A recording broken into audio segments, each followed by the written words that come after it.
기도하고 하나님 말씀 전하겠습니다.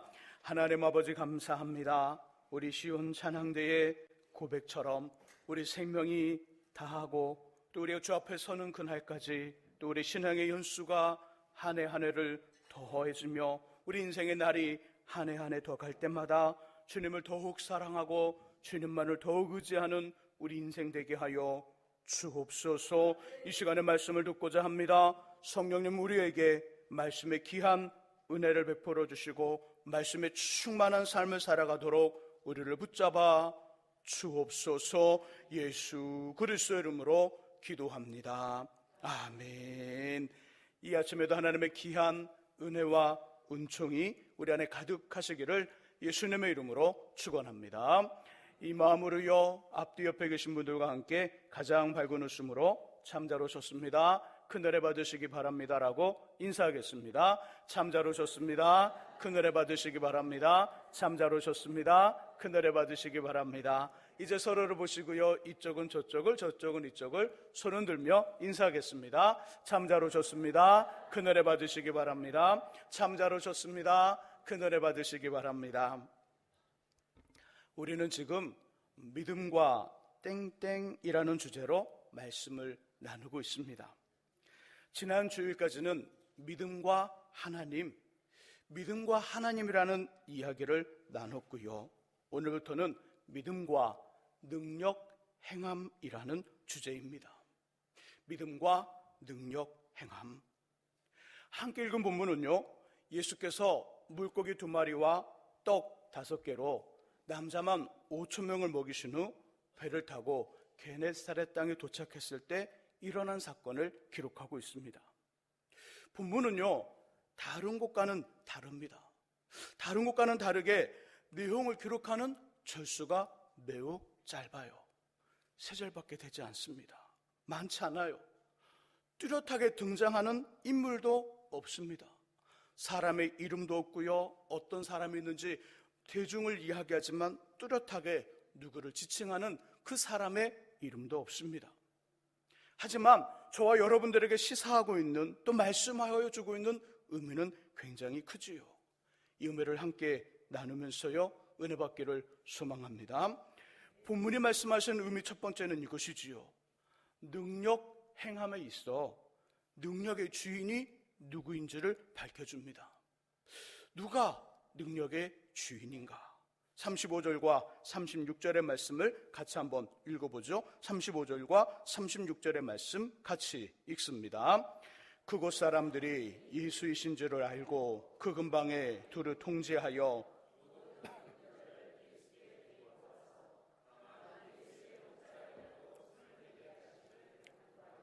손을 대는 자는 다 나음을 얻으니라. 아멘. 게네사렛 땅에 예수님이 오시자 그곳의 사람들이 가까운 지역에 주님이 오셨다는 소식을 전합니다. 야, 우리 동네에 예수가 오셨다, 우리 동네에 주님이 오셨다. 이 소식을 들은 사람들이 모든 병든 자들을 데리고 주님 앞에 나왔습니다. 그리고 그들은 주님의 옷자락에 손을 대었으며 고침을 받았지요.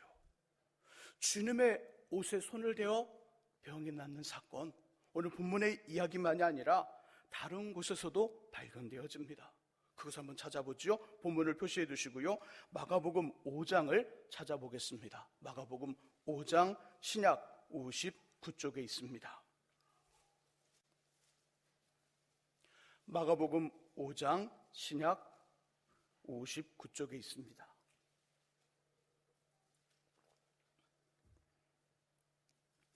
마가복음 5장 25절 이하에는요, 혈루증으로 고생하던 한 여인이 등장합니다. 그녀는 무려 12년 동안 이 병으로 고생을 해요. 병을 낫기 위해 자신이 가지고 있었던 물질을 다 사용했고요, 많은 의사들에게 큰 괴로움을 받았지만 병은 더 악화되었습니다. 그러는 중에 예수의 수문을 듣습니다. 그리고 무리 가운데 계시는 주님의 뒤로가 그곳에 손을 대므로 병이 낫게 됩니다. 30절을 같이 한번 읽어보죠. 마가복음 5장 30절 읽습니다. 예수께서 그 능력이 자기에게서 나간 줄을 곧 스스로 아시고 무리 가운데서 돌이켜 말씀하시되 누가 내 옷에 손을 대었느냐 하시니. 아멘. 예수님의 옷에 손을 대므로 혈루병이 나은 사건에 대해 마가는 주님에게서 그 능력이 나갔다고 말씀합니다. 30절의 앞부분, 예수께서 그 능력이 자기에게서 나간 줄을 곧 스스로 아시고, 그 병을 고치는 주의 능력이 자기에게서 나갔더라. 그러면 예수에게서 나가는 능력은 누구의 것일까요? 누구의 것? 아니, 목사님, 당연히 그 능력은 주님의 것이지요. 이렇게 말씀하실 수 있으며 말씀하고 싶으실 것입니다. 그런데 만일 이 능력이 예수님의 것이라면, 그 능력의 주인이 주님이라면 혈루병을 고치는 능력이 나갈 때 예수님의 허락, 주인의 허락을 받아야 당연한 일이지요. 예수님이 그 능력의 주인입니다. 예수님의 주인이라면 그 능력이 나갈 때 예수님 허락을 받아야 돼요. 주인의 허락을 요청해야 돼요. 하지만 마가복음 5장 25절 이하에서는 허락을 하시는 예수님도 허락을 요구하거나 허락을 요청하는 모습 전혀 발견되지 않았습니다. 그러게 능력의 주인은 따로 있습니다. 그 능력의 주인이 누구일까요? 능력의 주인, 누가복음 5장 17절이 그 답입니다. 우리 한번 찾아보죠. 누가복음 5장 17절, 신약 96쪽에 있습니다. 누가복음 5장 17절을 찾으신 분들은 성경을 보시고요. 화면에 본문의 말씀이 나옵니다. 능력의 주인 그 답, 누가복음 5장 17절에 있습니다. 자, 누가복음 5장 17절 함께 읽어봅니다. 읽습니다. 하루는 가르치실 때에 갈릴리의 각 마을과 유대와 예루살렘에서 온 바리새인과 율법 교사들이 앉았는데 병을 고치는 주의 능력이 예수와 함께 하더라. 아멘. 병을 고치는 주의 능력이 예수와 함께 하더라. 조금 애매한 표현을 해주고 있지요. 예수의 것이라면, 능력이 예수의 것이라면 병을 고치는 주의 능력이 이렇게 말하지 않을 거예요. 예수의 능력이, 예수께서 그 사람을 고쳤더라, 아주 단순하게 표현할 텐데, 누가는 표현하기를 병을 고치는 주의 능력이 예수와 함께 하더라. 이 능력으로 예수께서는 17절 이하에서 중풍병자를 고쳐주시지요. 여기에서 주는 주의 능력이 주는 성부 하나님을 뜻합니다. 성부 하나님. 조금 어려운 이야기일 수 있지만 예수님은 하나님이시지요. 그러나 이 땅에서 사역을 하시는 중 예수님은 우리가 하나님이라고 부르며 믿고 있는 분과는 다릅니다. 이 땅에서 예수님은 철저하게 하나님의 아들이셨고요, 하나님은 예수님의 아버지셨어요. 이 부분은 나중에 좀 더 자세하게 말씀을 전하겠습니다. 다시 누가복음 5장 17절, 병을 고치는 주의 능력이 예수와 함께 하다라 해서 주는 성부 하나님, 곧 저와 여러분들이 하나님이라고 부르며 믿고 있는 분입니다. 그러므로 능력의 주인은 하나님이십니다. 하나님. 하나님께서 능력의 근본이 되시고요, 하나님께서 능력의 시작이 되시며 하나님께서 그 능력의 주인이 되시는 거지요. 하나님께서 능력의 주인이라는 것을 사도행전의 사도들의 사역을 통해서 분명히 성경은 증거하고 있습니다. 우리 화면에 보면 우리 사도행 14장 3절이 뜰 텐데요, 사도행 14장 3절의 말씀을 함께 읽어봅니다. 자, 말씀을 보면서요, 화면에 떠 있는 말씀을 보면서 능력의 주인이 누구인지를 한번 찾아보시기 바랍니다. 사도행 14장 3절 같이 읽습니다. 두 사도가 오래 있어 주를 힘입어 담대히 말하니 주께서 그들의 손으로 표적과 기사를 행하게 하여 주사. 아멘. 자, 능력의 주인 누굴까요? 주라고 표현합니다. 주. 한 군데 더 찾아보죠. 사도행 19장 11절과 12절 우리 화면에 또 떼어주시기 바랍니다. 19장 11절과 12절 동일하게 능력의 주인을 찾으시기 바랍니다. 같이 읽습니다. 하나님이 바울의 손으로 놀라운 능력을 행하게 하시니 심지어 사람들이 바울의 12절, 우리 방송 12절 읽습니다. 심지어 사람들이 바울의 몸에서 손수건이나 앞치마를 가져다가 병든 사람에게 얹으면 그 병이 떠나고 악기도 나가더라. 아멘. 자, 능력의 주인이 누구라고 표현되어 있죠? 주가 아니죠. 하나님. 방금 전에 보여줬던 사도행 14장 3절은 주라고 표현했고 19장 11절과 12절에는 하나님이 이렇게 표현하잖아요. 자, 능력의 주가 누가라고요? 하나님. 하나님이 바울의 손으로 놀라운 능력을 행하게 하시니. 맞습니다. 예수께서 행하셨던 능력도, 주님의 제자들이 베풀었던 능력도 그 주인은 하나님이시지요. 하나님이 능력의 시작이고 하나님이 능력 행함의 주인이시고 하나님이 능력 행함의 근본이 되시는 것입니다. 이 말은 우리가 말씀을 듣고 볼 때 깨달아지는 것이 우리의 능력이 아니라 하나님의 능력이라는 말씀이에요. 기도를 통하여 응답을 경험하는 것도, 기도를 통하여 역사가 나타나는 것도 우리의 어떤 힘과 노력과 우리의 어떤 의지적인 기도 이전에 하나님의 능력이라는 것을 의미합니다. 찬양을 통하여 감동과 감화를 받는 것도, 찬양을 통하여 감동과 감화를 주는 것도 나의 노력과 나의 실력과 나의 스킬 이전에 하나님의 능력이라는 의미입니다. 또 이 말은 우리의 삶과 인생도, 우리의 나아갈 길도 누구에게 달려있냐면 능력의 주인 되시는 하나님께 달려있다는 거예요. 우리 남편과 아내, 자녀, 가정과 삶의 현장도 능력의 주가 되시는 하나님께 달려있습니다. 이 민족도, 한국교회도, 우리 교회도 능력의 주인 되시는 하나님 손에 달려있다는 뜻이지요. 무릇 높이는 일이 동쪽에서나 서쪽에서 말미암지 아니하며 남쪽에서도 말미암지 아니하고 오직 재판장이신 하나님이 이를 낮추시고 저를 높이시느니라. 시편 75편 6절과 7절입니다. 우리들의 인생이, 우리들의 삶이, 우리의 모든 것들이 능력의 주인 되신 하나님 손에 달려있다는 그 사실을 꼭 기억하시기를 주님의 이름으로 부탁드립니다. 두 번째는요, 하나님의 능력이 임하는 마음은 어떤 것인지를 말합니다. 능력의 주인 되신 하나님께서 누구에게 자신의 능력을 베푸실까요? 누구를 통해 자신의 능력을 행하시고 어떤 마음을 가진 자신의 사람들과 자신의 능력으로 일을 행하실까요? 우리 다시 한번 34절과 35절과 36절의 말씀을 같이 한번 읽어봅니다. 병든 자를 예수님께 데려오는 사람들의 마음이 어땠을까에 집중하여 우리 34절부터 36절의 말씀을 읽어봅니다. 읽습니다.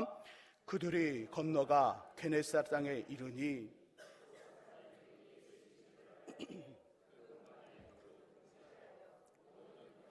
예수께 데리고 와서 다만 예수의 옷자락에라도 손을 대게 하시기를 간구하니 손을 대는 자는 다 나음을 얻으니라. 아멘. 예수님의 소문을 들었습니다. 그리고 병든 자를 데려왔죠. 그 병든 자를 데리고 왔던 그들의 요구는 매우 간단했어요. 주님, 이 사람을 직접 만져주시거나 이 사람을 기도해 주시는 것이 아니라 다만 주님의 옷자락에 손만 대게 해 주십시오. 그리고 손을 대었더니 진짜 나았어요. 그들의 마음, 이 사람들의 마음은 어떠했을까요? 예수께 가면 반드시 해결된다는 믿음 분명히 있었을 거예요. 기도해보고 안 되면 다른 방법을 쓰면 되지, 이런 거 아니에요. 하나님께 나아가보고 하나님께 은혜를 구해보고 하나님의 도우심을 요청하고 안 되면 다른 인생의 카드를 써보지 뭐, 이런 거 아니에요. 나도 많은 능력이 있고 나도 많은 힘이 있는데 꼭 하나님이면 되겠어? 하나님만이 아니라도 나는 될 수 있어, 이런 거 아니라는 거예요. 다른 방법은 없고 예수님만이 유일한 방법이라는 믿음, 예수님밖에 없다는 믿음, 그 믿음이 그들 속에 있지 않았을까요? 저와 여러분들에게도 이런 믿음이 있으시기를 예수님의 이름으로 축원합니다. 동시에 예수의 수문을 듣고 병든 자를 데려오며 다만 예수님의 옷자락에 손을 대게 해달라고 간구하며 손을 대는 자마다 치료를 경험했던 그들의 마음에는 병을 가진 사람과 함께하는 마음, 문제를 가진 사람과 함께하는 마음, 병든 자를 공감하는 마음, 문제를 가지고 있는 사람의 마음을 공감하는 마음, 병든 자를 향한 긍휼의 마음, 문제가 있는 사람을 향한 긍휼의 마음이 있지 않았겠습니까? 함께하는 마음, 공감하는 마음, 긍휼의 마음에 대해 영성신학자인 헨리 나우에는 그의 책 영성수업에서 이 마음을 이렇게 설명해 줍니다. 긍휼은 단어상, 긍휼은 단장, 창자가 끊어지는 것처럼 너무너무 아프고 슬퍼하는 것을 의미합니다. 이런 긍휼의 마음으로 아픈 사람들과 문제 있는 사람들과 함께 아파하고 고민하는 사람들은 어려운 이웃들과 함께 하시는 임마누엘의 하나님, 우리와 함께 하시는 하나님의 마음과 일치한다. 긍휼히 여기는 마음, 함께하는 마음, 공감하는 마음, 그런 마음을 가지고 아파하는 사람들과 함께 아파하고 문제를 가진 사람들과 함께 고민하고 긍휼히 여기는 그 마음은 임마누엘이 하나님의 마음과 똑같다는 거예요. 하나님의 마음을 그들이 품고 있다는 거예요. 그러므로 하나님은 이곳에 긍휼의 마음을 가진 사람들에게 자신의 기적과 자신의 능력과 자신의 은혜와 자신의 응답과 자신의 치유를 임하게 한다고 설명합니다. 우리 안에 어떤 누가 아파하고 있어요. 그와 함께하는 거예요. 그를 긍휼히 여기는 거지요. 그의 아픔과 동감하는 거지요. 그와 함께 일치된 마음은 가질 수 없으나 그 함께하는 마음을 가질 때 이 마음이 하나님의 마음이라는 거예요. 하나님의 능력은 그 마음에 임한다는 것이죠. 그 마음에. 마태복음 15장 21절 이하에는요, 흉악한 귀신 들린 딸을 둔 어머니가 등장합니다. 이 여인은요, 헬라인 이방 여인이었어요. 예수님과 그 주변에 유대인들이 가득히 몰려 있는데 헬라인 이방 여인이 그 틈을 비집고 들어갑니다. 예수님을 찾아와 말씀하죠. 주님, 개들도 제 주인의 상에서 떨어지는 부스러기를 먹습니다. 그러니 유대인들에게 모든 애를 다 주시고 작은 그 문의 부스러기가 땅바닥에 떨어진다면 저는 그 땅바닥에 떨어지는 은혜 괜찮습니다. 그것마저도 주세요. 그것도 괜찮습니다. 주세요. 이 고백을 해요. 그리고 자신의 딸을 고쳐달라고 요청합니다. 분명히 이 여인은 이방 여인이었지만 예수께서는 그녀의 딸을 고쳐주셨어요. 누가복음 7장 11절 이하에는요, 남편이 없고요 아들만 있는 나인성의 과부가 등장합니다. 그런데 그 아들이 죽었어요. 혼자 남겨준 어머니가 죽은 아들의 상여가 나가는데 그 상여를 부여잡고 못 가게 막고요 울고 있습니다. 얼마나 슬프게 울었던지 주님은 상여를 멈추게 하시지요. 멈추라. 그리고 관 뚜껑을 열어라. 모든 사람들이 의아해하지요. 이미 장례가 다 맞추고요 그 모든 헝겊으로 이 죽은 아들을 뱅뱅뱅뱅뱅 다 또 입관을 했는데, 입관을 하고 큰 못으로 다 주변을 쳤는데 뚜껑을 열래요. 뚜껑을 열었습니다. 주님 그리고 이 죽은 아들을 살려주십니다. 두 사건, 귀신 들린 어린 딸을 고쳤던 어머니와 과부의 아들을 다시금을 살림받았던 이 과부, 이 두 사건 통일하게 발견되어지는 것은요 긍휼의 마음이에요. 긍휼의 마음, 공감하는 마음, 함께하는 마음이었습니다. 예수님은 그 어머니들의 고통을 뼛속으로 느끼신 거예요. 그것이 그분의 심령 속에 어찌나 깊이 느껴졌던지 그 긍휼히 여기는 그 마음, 공감하는 마음, 함께하는 마음이 귀신 들린 나를 고쳤고요 죽은 아들을 살려주셨습니다. 제가 부목사로 사역을 할 때 아주 오래전 일입니다. 제게 맡겨진 교구에 원치 않는 사고로 아버지를 먼저 하나님 나라에 보낸 가정이 있었습니다. 그 가정에 어린 아이들이 있었고요. 이 녀석들이 어릴 때는 괜찮았던데 몇 년이 지나고 사춘기가 되면서 아버지가 없다는 것 때문에 너무너무 힘들어한다는 소식을 들었어요. 어머니 혼자 기도하며 양육하며 키우는데요, 이 아이들이 그 아버지가 없는 그 빈자리, 아버지의 빈자리 때문에 힘들어한다는 거예요. 이 말을 듣고 며칠이 지난 새벽 기도회 시간이었습니다. 평상시처럼 기도를 해요. 제게 맡겨진 교구 식구들을 위해 기도합니다. 사역을 위해 기도합니다. 근데 갑자기 이 아이들이 생각났어요. 이 아이들이 생각났어요. 아빠가 없는 그들의 모습이 제 가슴에 새겨지면서 이 일로 울며 힘들어하는 이 아이들의 마음이 고스란히 여기에 전해지는 거예요. 아이의 울고 있는 그 모습, 고개를 숙이고 있는 그 모습, 힘이 없는 그 모습, 배고프거나 무엇이 없어서가 아니라 밥은 먹어도 필요한 것들은 가졌어도 어깨를 필 수 없는 그들의 고통과 아픔과 눈물이 여기에 전해지는 겁니다. 얼마나 울었던지 그 아이들의 이름을 부르는데요, 주체할 수 없는 눈물이 나왔어요. 그날 후로 그 아이들은 저의 기도의 일부가 되었습니다.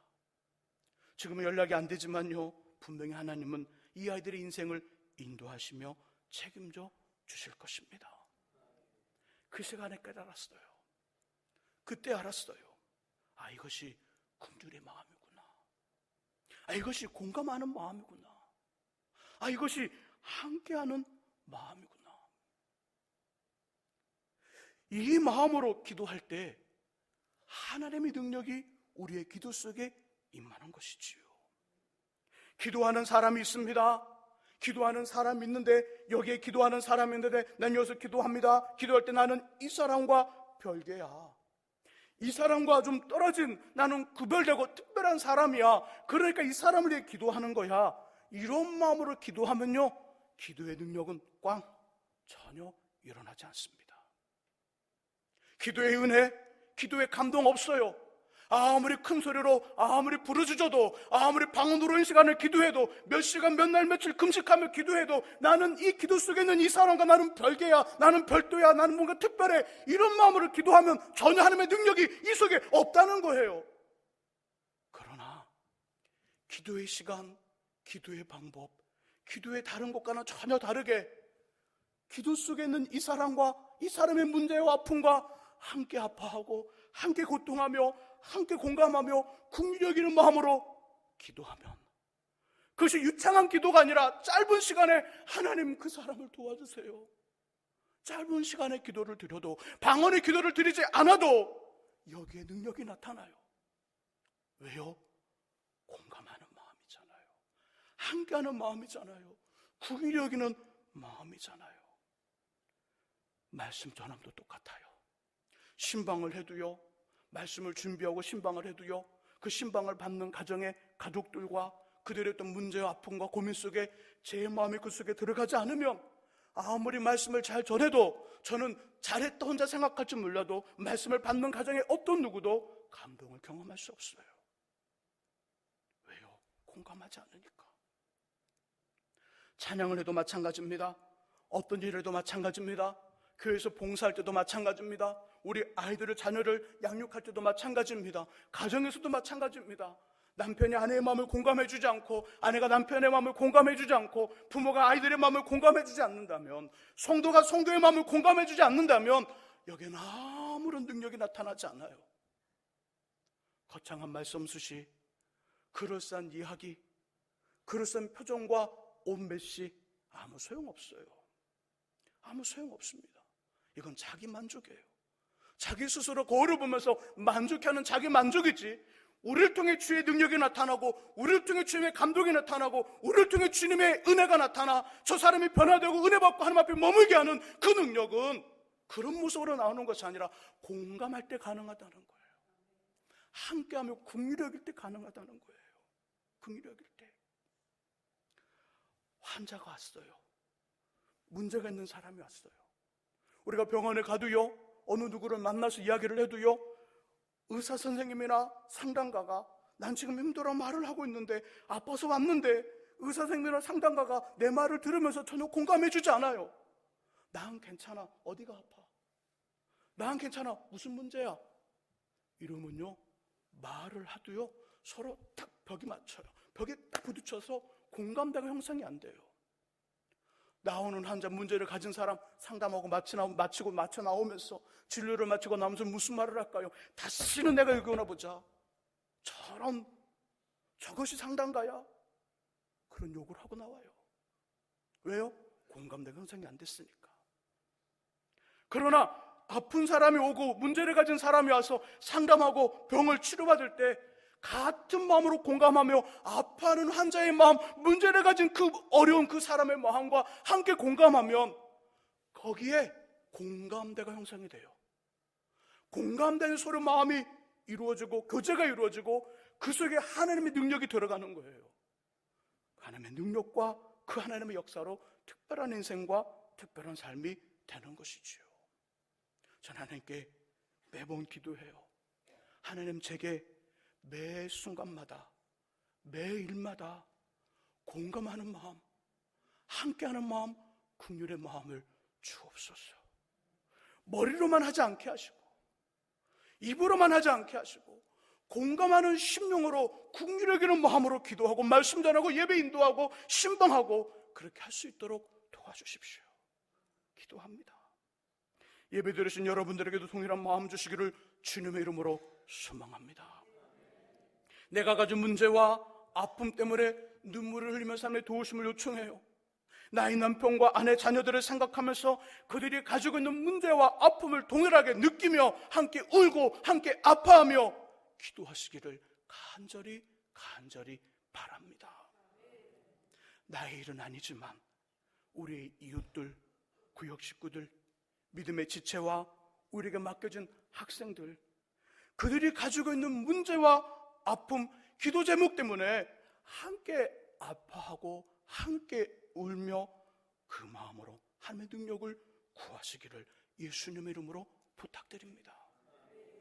그러면 반드시 하나님의 은혜와 응답, 치유와 회복 능력이 그 공감하는 마음, 함께하는 마음, 긍휼의 마음 속에 임하여 하나님 우리를 넓게 사용하시고 힘있게 사용하실 줄 믿습니다. 기도하겠습니다. 하나님 아버지, 능력 행함의 주인, 능력의 주인은 하나님이라고 말씀하십니다.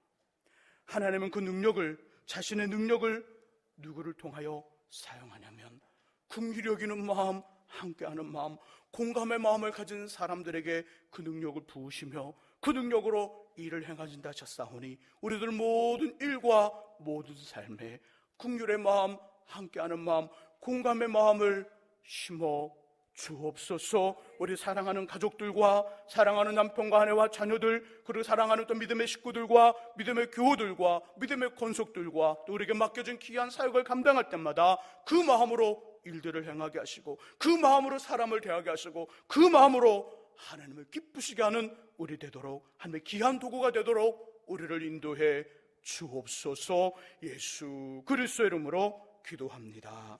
아멘. 우리 함께 찬송합니다. 찬송가 149장을 함께 찬송하겠습니다. 찬송가 149장입니다.